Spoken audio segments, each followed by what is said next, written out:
November 22nd, 1963. A date etched in the collective memory of a nation. The day a president was stolen in broad daylight. The story we were told is simple. A lone gunman, Lee Harvey Oswald, fired 3 shots from a 6th-floor window. But the truth is never that simple. For 60 years, this single moment has defied the official explanation. Frame 313 of the Zapruder film, President Kennedy's head moves violently backwards. Basic physics dictates that an object moves in the direction of the force applied. For Oswald's shot from behind to be the cause, the president's head should have lurched forward. This violent backward snap has been the cornerstone of every theory of a second gunman on the infamous grassy knoll. For decades, the world has been locked in a false dichotomy. Was it a lone gunman from behind or a conspiracy from the front? But what if this entire debate was a distraction? What if the evidence points to a third option so shocking and unbearable that it had to be buried under the weight of national security? What if the shot that truly killed the president came from the one place no one dared to look? This is the story of a catastrophic accident, a moment of chaos, and the anatomy of a cover-up designed to protect America from an unthinkable truth: that the men sworn to protect the president may have been the ones who fired the fatal shot. To understand this theory, we must become eyewitnesses. Let's reconstruct the 6 seconds that changed the world, shot by shot. Shot number 1, the miss. Lee Harvey Oswald, perched in his sniper's nest, fires his first round from the cheap, bolt-action Mannlicher Carcano rifle. The shot is high and wide. Some witnesses later said it hit a curb, ricocheting and slightly injuring a bystander. In the presidential limousine, both JFK and Governor Connally react to the sound of gunfire, but are unarmed. The stage is set. Shot number 2, the magic bullet. A few seconds later, Oswald fires again. This is the shot that would later be dubbed the magic bullet. It strikes Kennedy in the upper back, exits his throat, and goes on to wound Governor Connally. This single bullet causes chaos and injury, but it is not fatal. The motorcade is now officially under attack. The reaction. The sound of gunfire triggers immediate chaos in the follow-up car. Agents, trained for this exact scenario, spring into action. Some grab handguns, others scan the rooftops. Sitting on the left rear seat, directly behind the driver, is Agent George Hickey Jr. His assigned weapon for this detail is not a pistol. It's a military-grade AR-15 rifle, Colt's new, powerful automatic weapon given to the Secret Service for extra firepower. As the car lurches, Hickey retrieves the AR-15. He releases the safety. He stands up on the seat cushion to get a better vantage point, looking towards the book depository. He is now an unstable firing platform in a moving vehicle, holding a weapon known for its light trigger pull. This is the heart of the theory, meticulously researched for over 2 decades by ballistics expert Howard Donahue. He wasn't a conspiracy theorist. He was a master gunsmith who believed in science. And the science, he argued, pointed to one conclusion: the moment of instability. The driver of the presidential limousine, Bill Greer, hearing the shots and seeing the president slump, briefly taps the brakes. The heavy follow-up car behind him is forced to brake suddenly as well. In that split second, George Hickey, standing precariously, is throwing forward. His finger tightens on the trigger. A single shot is fired, not from the 6th floor, but from street level. A high-velocity .223 caliber bullet leaves the barrel of Hickey's AR-15.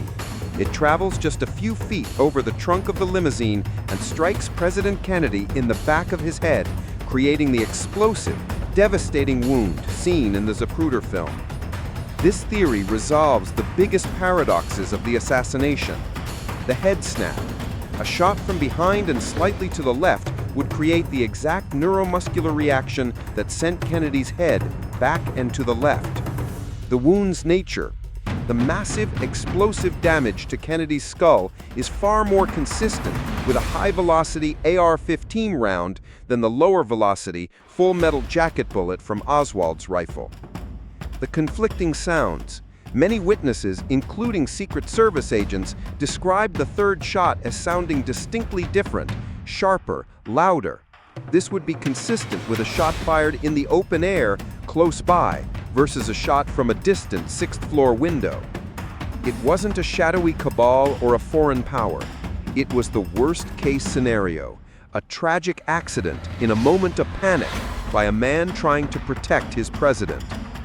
If it was an accident, a full, transparent investigation should have followed. Instead, what followed was a masterclass in obfuscation and evidence tampering, suggesting a frantic effort to bury the truth. The presidential limousine crime scene.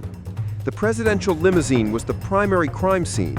Standard procedure would be to impound it for forensic analysis. Instead, it was secretly flown to Washington and under orders from the Secret Service was completely stripped, cleaned, and rebuilt by the Ford Motor Company, erasing any potential ballistic evidence forever. The autopsy in chaos.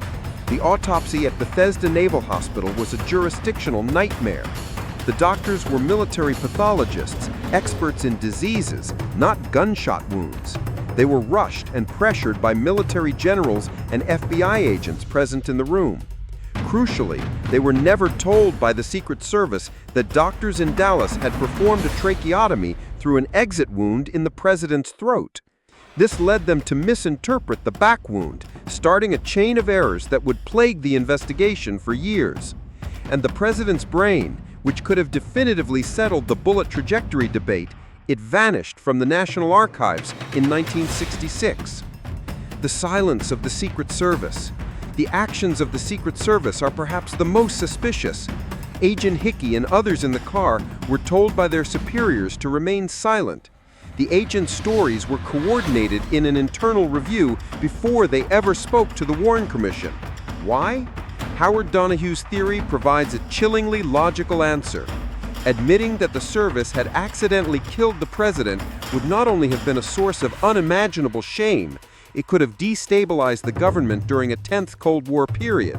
The priority shifted from finding the truth to protecting the institution.